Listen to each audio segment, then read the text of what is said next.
नमस्कार, मैं चंदन कुमार और आप देख रहे हैं अपना पसंदीदा चैनल अंगवानी। उत्तर प्रदेश में इलाहाबाद हाईकोर्ट की लखनऊ बेंच का एक बेहद ही महत्वपूर्ण फैसला आया है। ये फैसला है राज्य में 69,000 शिक्षकों से की भर्ती से जुड़े मसले का। हालांकि जो भर्ती प्रक्रिया थी उसके शुरुआत से ही छात्रों का विरोध था। उनके अपने दावे थे कि इसमें जो प्रक्रिया है इसमें आरक्षण के नियमों का पालन नहीं किया जा रहा है। जो सामान्य वर्ग के छात्र थे उनको जो पिछड़ी जातियों के लिए सीटें रिजर्व थी उनकी जगह पर उनका सिलेक्शन हुआ, उनको नौकरी दी गई है। तो ये मामला आप समझ सकते हैं राजनीतिक तौर पर भी। ये एक तो शिक्षकों से, बेरोजगारी से, युवाओं से जुड़ा मसला है ही, उनको नौकरी मिली थी। लेकिन जो आज देश में राजनीतिक हालात है जिसमें कि विपक्षी पार्टियां बीजेपी पर आरोप लगाती रही हैं कि आरक्षण खत्म करना चाहती है, संविधान को खत्म करना चाहती है। तो एक तरह से कोर्ट के इस फैसले से वो एक तरह से उस बात को जो उनका आरोप था वो सही लग रहा है कि जो सीटें आरक्षित थी ओबीसी के लिए उन सीटों पर समान वर्ग के छात्रों की भर्ती कैसे हुई, और उसको कोर्ट ने कहा है कि अब 3 महीने के अंदर नई सूची बनाई जाए। तो हमारे साथ भारतीय ओबीसी महासंघ के राष्ट्रीय प्रवक्ता लोटन राम निषाद जी मौजूद हैं। लोटन जी से हम समझने की कोशिश करेंगे कि आखिर ये क्या था मसला और इस पर कोर्ट की लड़ाई आपने कितनी लड़ी और कोर्ट का फैसले के बाद अब क्या होगा। लोटन जी बहुत स्वागत है आपका। धन्यवाद। लोटन जी, ये कोर्ट का फैसला जो आया है इसको पहले आप थोड़ा समझा दें, फिर हम उस पर आगे चर्चा करते हैं। कल जो उच्च न्यायालय इलाहाबाद खंडपीठ का 2 जजों का फैसला आया है, मैं पहले तो इसका स्वागत करता हूं। और जहां तक आपकी बातों से लगता है कि अभी आप गलतफहमी में हैं, यह न्यायालय का निर्णय है, न कि सरकार का निर्णय है। सरकार ने तो हर खेल किया ओबीसी एससी के कोटे की हकमारी का। मैं बता दूं कि बेसिक शिक्षा विभाग के द्वारा सहायक शिक्षा भर्ती परीक्षा 2020 में की गई थी। हमारे उत्तर प्रदेश आरक्षण नियमावली के तहत ओबीसी को 27%, एससी को 21% और एसटी को 2% आरक्षण की व्यवस्था की गई है। उत्तर प्रदेश आरक्षण नियमावली 1993 धारा 3 सेक्शन 6 के तहत। लेकिन जो ये परीक्षा का परिणाम जब आया तो कहीं न कहीं जो है वह सामंती ताकतें जो हमारे ओबीसी एससी एसटी के आरक्षण की विरोधी रही हैं, गलत तरीके से एक जो है कि चयन प्रक्रिया में एक एमआरसी सिस्टम होता है। चयन की सूची बनाते समय पहले तो चयन बनाना चाहिए था पात्रता के आधार पर, कट ऑफ मेरिट के आधार पर, लेकिन विभाग ने गलत तरीका अपनाते हुए पहले एमआरसी को लागू कर दिया। जबकि जब अभ्यर्थियों का चयन हो जाता है तो जिला आवंटन के लिए एमआरसी सिस्टम को लागू किया जाता है, मेरिटोरियस रिजर्व कैटेगरी को। जिसका परिणाम क्या हुआ कि जो हमारे ओबीसी एससी एसटी के बच्चे सामान्य वर्ग के बराबर कट ऑफ मेरिट में थे या मेरिट लिस्ट में थे, उनको गलत तरीके से जो उनके लिए 27%, 21%, 2% कोटा निर्धारित है उसमें समायोजित करने का काम किया। और यहीं पर जो है कि 18,988 पदों की जो है कि खुलेआम हकमारी कर दी गई। हमारे विशेष करके ओबीसी वर्ग के छात्र लंबे समय से आंदोलन कर रहे थे, न्यायालय का दरवाजा खटखटा रहे थे और लखनऊ के इको गार्डन में 600 दिनों से अधिक समय तक जो है कि वहां पर धरना प्रदर्शन चला। कई बार हमारे बच्चों के ऊपर भाजपा कार्यालय में और बेसिक शिक्षा राज्य मंत्री संदीप सिंह और केशव प्रसाद मौर्य उप मुख्यमंत्री के आवास पर लाठी डंडे बरसाए गए। हमारे छात्रों का उत्पीड़न हुआ। वो न्याय मांगने आते थे, उन्हें लाठियां मिलती थी। हम लोग भी कभी कभी जो है कि इस आंदोलन के हिस्सा बन जाते थे। और आदरणीय चंदन जी, मैं बता दूं कि 27% को 69,000 जो सीटें थी, 27% आरक्षण कोटा के हिसाब से 18,630 सीटें मिलनी चाहिए थी। लेकिन ओबीसी को 27% कोटा न मिल करके 3.48% कोटा मिला और 23.52% कोटे की खुलेआम डकैती कर ली गई। 21% जहां कोटा मिलना चाहिए अनुसूचित जाति को और 69,000 में 14,490 सीटें मिलनी चाहिए। और उनको कोटा कितना मिला? 15.61%, यानी कि 5.39% की डकैती की गई। एसटी को 2% के हिसाब से जहां 1380 सीटें मिलनी चाहिए थी, उनको दिया गया 1125 सीटें। इस पर हमारे जो चयन से वंचित ओबीसी एससी के अभ्यर्थी थे, उन्होंने न्यायपालिका का दरवाजा खटखटाया और उच्च न्यायालय इलाहाबाद खंडपीठ के एकल पीठ ने उसने जो है कि गलत तरीके से जो ATRE एक सिस्टम होता है, एपेक्स टैलेंट रिवार्ड एग्जाम जो होता है, उसको पात्रता मानने से जो है कि पूरी तरह से इनकार कर दिया। कुल मिलाकर के यह कहा जा सकता है कि जो एकल पीठ का फैसला आया वो ओबीसी एससी के विरोध में आया।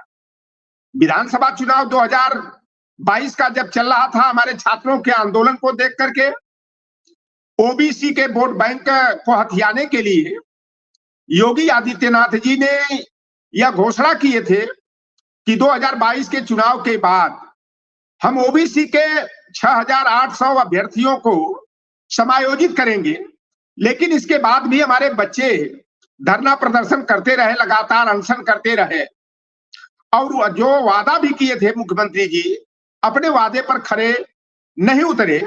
यह जो कल का फैसला आया है उच्च न्यायालय के डबल बेंच का, जो जस्टिस AR मसूदी और जस्टिस बृजराज सिंह का जो फैसला आया है, पूरी तरह से उत्तर प्रदेश आरक्षण नियमावली 1994 की धारा 3 सेक्शन 6 का पालन करते हुए यह आदेश और निर्देश दिया गया है कि जो बच्चे चयन प्रक्रिया से वंचित हो गए थे, MRC का गलत तरीका अपनाने से जहां उनको नौकरी मिलनी चाहिए थी, वह दर-दर की ठोकरें खा रहे थे। इको गार्डन में कड़ाके की ठंड में हमारे बेटे और बेटियां जो है उत्पीड़न के शिकार हो रहे थे।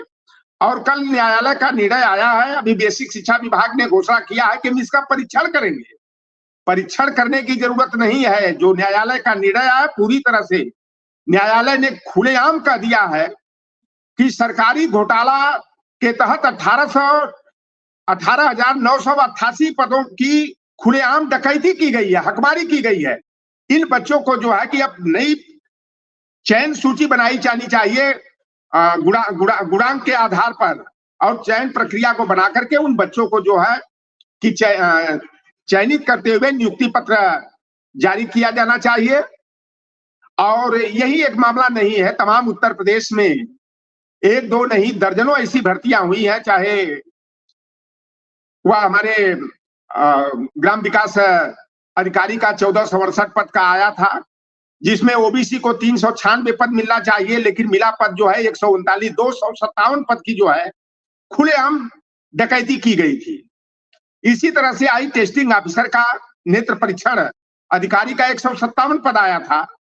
हमारे ओबीसी को 27% कोटे के हिसाब से जहां 42 सीटें मिलनी चाहिए, सीटें मिली उन्हें केवल 30 सीटें मिली। 12 सीटों की हकमारी की गई थी। एसटी को 3 सीटों की बजाय जो है केवल 2 सीट दी गई, और एससी को 32 सीटों की जगह पर जो है कि केवल जो है 22 सीटें दे करके जो है कि वहां भी कोटे की हकमारी हुई। तमाम शासकीय जो महाविद्यालय होते हैं, स्नातकोत्तर महाविद्यालय होते हैं, वहां पर प्राचार्य की भर्ती हुई, जहां हमें 27% ओबीसी को कोटा मिलना चाहिए था, कोटा मिला केवल 7%। आप दिल्ली पुलिस को देख लेंगे कि वह गृह मंत्रालय के अंतर्गत आता है, भारत सरकार के अधिकार क्षेत्र में आता है। 27% दिल्ली में भी, दिल्ली राज्य सरकार जो है वहां पर भी ओबीसी को 27% कोटा है, लेकिन कुल कोटा मिलाकर 7% मिला था। तो एक दो नहीं, ऐसे 50 मामले प्रकाश में आते हैं जहां की भारतीय जनता पार्टी की सरकार में हमारे ओबीसी SC ST की हकमारी होती है। और एक तरफ जो है भारतीय जनता पार्टी के जो ओबीसी के नेता है, वो तो रट्टू तोता की तरह जैसे आदेश निर्देश होता है, एक तरफ हमारे लोगों की हकमारी होती है, हमारे कोटे की डकैती होती है, और निज स्वार्थ में लोग या तो गूंगे बहरे हमारे ओबीसी के सांसद विधायक मंत्री बन जाते हैं, या तो जैसा दिशा निर्देश उनके पार्टी फोरम से मिलता है उस तरह का देते हैं। मैं तो सोशल एक्टिविस्ट होने के नाते हम लोग तो मंडल आंदोलन की उपज है, और उस समय जब 90 में मंडल आंदोलन शुरू हुआ था, तो उस मंडल मंडल कमीशन का विरोध कोई मुस्लिम तो किया नहीं था, लेकिन हर मुद्दे पर जो उत्तर प्रदेश या चाहे कि देश के स्तर पर किसी भी मामले को हिंदू मुस्लिम भारत पाकिस्तान करके हमारे लोगों को गुमराह करने का काम किया जाता है, और जो संविधान के अनुच्छेद संख्या 15(4), 16(4), 16(4)(a) के तहत जो हमें प्रतिनिधित्व का अधिकार मिला है, निश्चित रूप से मंडल विरोधी भारतीय जनता पार्टी की सरकार में जो आरएसएस की मानसिकता के लोग हैं, हमारे कोटे की हकमारी कर रहे हैं। और बड़े खेद के साथ कहना पड़ता है, कल का निर्णय आया, बड़ा संतोष हमें मिला कि अभी न्यायपालिका में कुछ लोग हैं जिनका जमीर जिंदा है, और यह निर्णय का जितनी भी सराहना की जाए वह कम होगी। लेकिन तमाम न्यायपालिका के निर्णय आते हैं जहां हम लोग आस लगा करके न्यायपालिका का दरवाजा खटखटाते हैं, और पूरी तरह से जो है कि संवैधानिक मूल्यों की हत्या जब की जाती है तो वहां पर बड़ा खेद होता है। अभी आप देखे होंगे पिछले 1 अगस्त को जो परिणाम आया था SC ST के बाइफरकेशन का, चाहे उसमें क्रीमी लेयर को थोपने का, तो क्रीमी लेयर जो है हमारे संविधान के बिल्कुल प्रतिकूल है। और जब तक जातिगत जनगणना नहीं कराते, एक तरफ जातिगत जनगणना से आप विरोध पीछा छुड़ाते हैं और दूसरी तरफ क्लासिफिकेशन की बात करते हैं, वर्गीकरण की बात करते हैं। आप देख लीजिए कि भी सरकार ने जब बैकफुट पर आई, जब हमारे SC ST के लोग विरोध करना शुरू कर दिए, तो सरकार ने कहा कि नहीं, मलाईदार की जो का नियम जो है हम उसको लागू नहीं करेंगे। लेकिन अब उसके साथ साथ हम लोग वर्गीकरण का भी विरोध इसलिए करते हैं कि जब तक जातिगत जनगणना नहीं, OBC SC ST का वर्गीकरण पूरी तरह से गलत है। और जब 1990 में मंडल कमीशन लागू हुआ, 13 अगस्त 1990 को अधिसूचना जारी हुई, और वह मामला जो है कि तमाम सवर्ण अधिवक्ताओं के द्वारा, जिसे इंदिरा साहनी बनाम भारत सरकार कहा जाता, 22 सवर्ण अधिवक्ताओं ने मंडल कमीशन के विरोध में याचिका आयोजित किया था। और लालू प्रसाद यादव जी को मंडल मसीहा कहना, मंडल का महानायक कहना कम नहीं होगा कि जब वो देश के तमाम बड़े बड़े जो अधिवक्ता थे, जो सुप्रीम कोर्ट में वकालत करते थे, लोगों के यहाँ मुंह मांगी कीमत देने के लिए भी तैयार थे, लेकिन कोई सवर्ण अधिवक्ता जो है कि हमारा मंडल कमीशन की लड़ाई लड़ने के लिए तैयार नहीं हुआ। लास्ट में लालू प्रसाद यादव जी ने बड़ा जी हजूरी करके, मान मनोबल करके, राम जेठमलानी जी जो क्रिमिनल एडवोकेट थे, उनको मना करके सुप्रीम कोर्ट के सामने अपना पक्ष रखवाए, और 16 नवंबर 1992 को हम लोगों को जो 27% आरक्षण मंडल कमीशन की पहली सिफारिश के तहत मिला था, उसको 9 जजों की पीठ ने 2/3 बहुमत से जो है वैधता प्रमाण वैधता मिली थी, हाँ दिया। और 8 सितंबर 1993 को नरसिंहा राव की सरकार ने जो है कि अधिसूचना जारी किया। लेकिन इस सब के बावजूद भी समय समय पर जो है हमारे आरक्षण को तरह तरह से जो है कि हड़पने का, लूटने का षड्यंत्र किया जाता है। आप पिछले दिनों देखे होंगे कि बिहार सरकार ने जातिगत जनगणना कराने का निर्णय किया, जब हम लोगों के तेजस्वी यादव जी भी उप मुख्यमंत्री थे और नीतीश कुमार जी मुख्यमंत्री थे। उस समय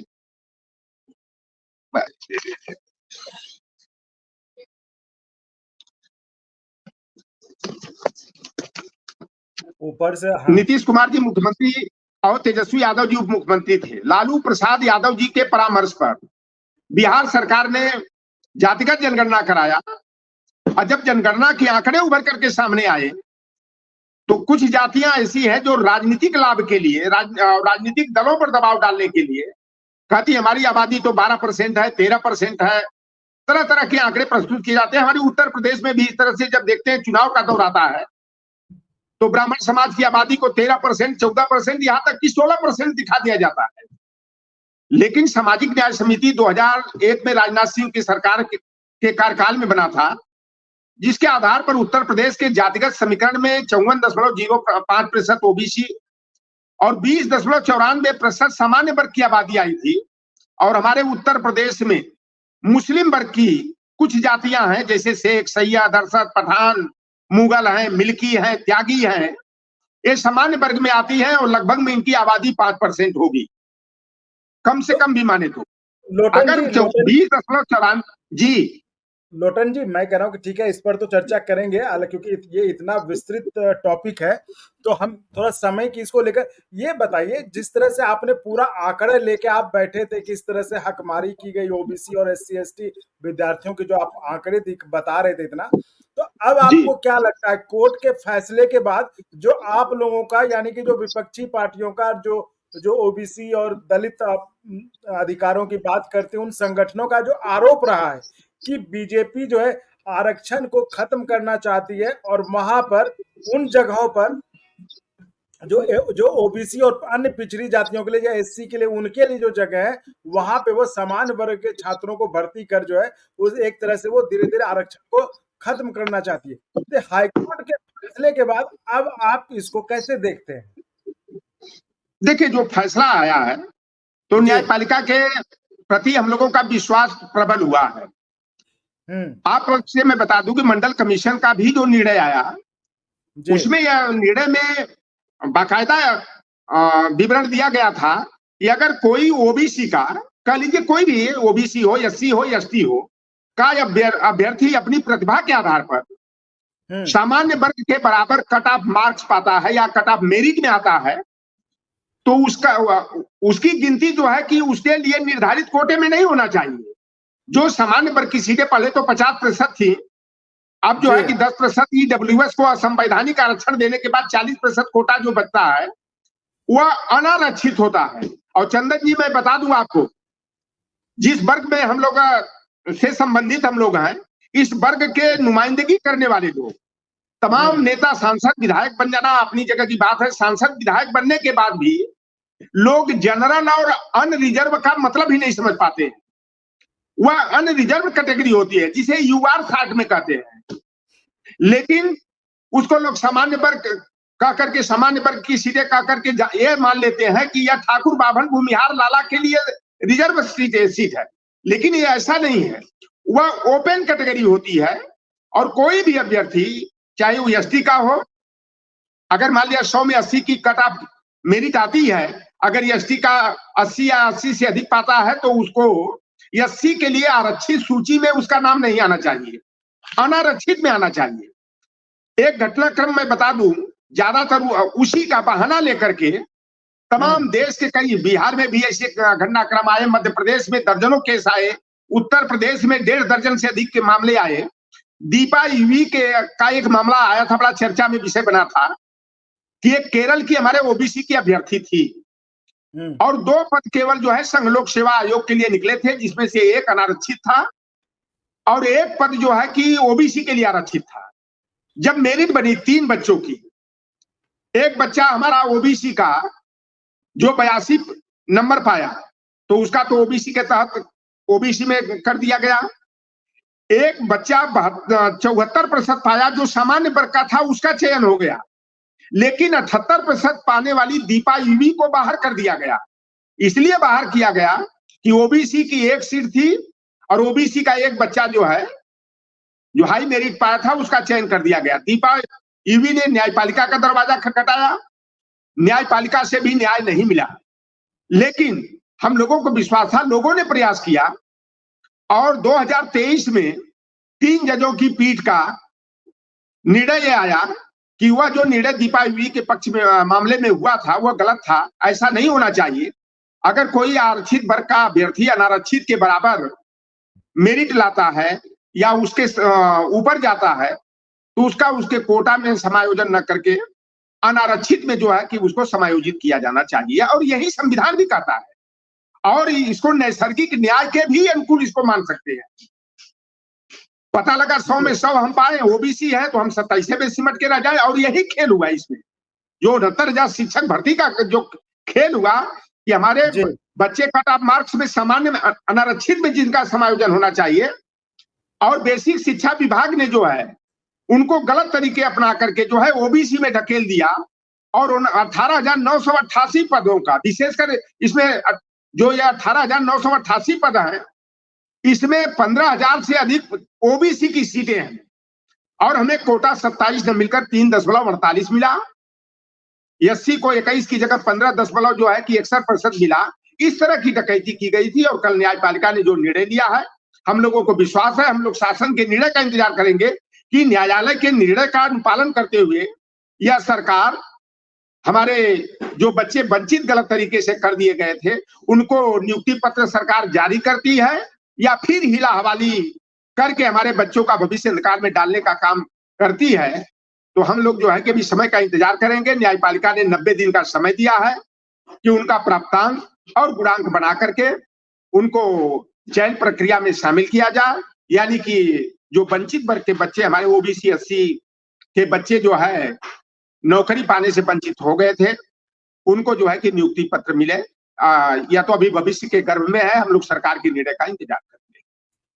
जी जी लोटन राम जी, आपने बहुत अच्छे ढंग से अपना पक्ष रखा और आपने बताया कि जिस तरह के जिसको लेकर विवाद था कि एक पिछड़ी जातियों का या अन्य जो पिछड़ी जातियां हैं उनके और जो उनकी सीटें थी, जो सीटें उनके लिए रिजर्व था, जो जिन सीटों पर उनका सिलेक्शन होना था उस पर कैसे सामान्य वर्गों का सिलेक्शन करके एक तरह से उनकी हकमारी की गई थी और जिसके लिए छात्रों ने लड़ाई लड़ा और अब जाकर कोर्ट से उनके पक्ष में फैसला आया है। तो ये थी राजनीतिक, इस फैसले के राजनीतिक महत्व के पर बातचीत की। और जैसा कि लोटन जी ने कहा कि अब गेंद सरकार के पाले में, अब देखना यह कि सरकार इस पर क्या फैसला लेती है, उसके बाद ही इसके आगे कुछ रणनीति बनाई जाएगी। तो बहुत बहुत धन्यवाद लोटन राम जी हमसे जुड़ने के लिए और अपना पक्ष रखने के लिए। तो दर्शकों, आप इसी तरह चैनल को लाइक शेयर सब्सक्राइब करते रहें और संभव हो तो चैनल को ज्वाइन भी करें, जिससे हम और क्वालिटी गुणवत्तापूर्ण कंटेंट के निर्माण में हमें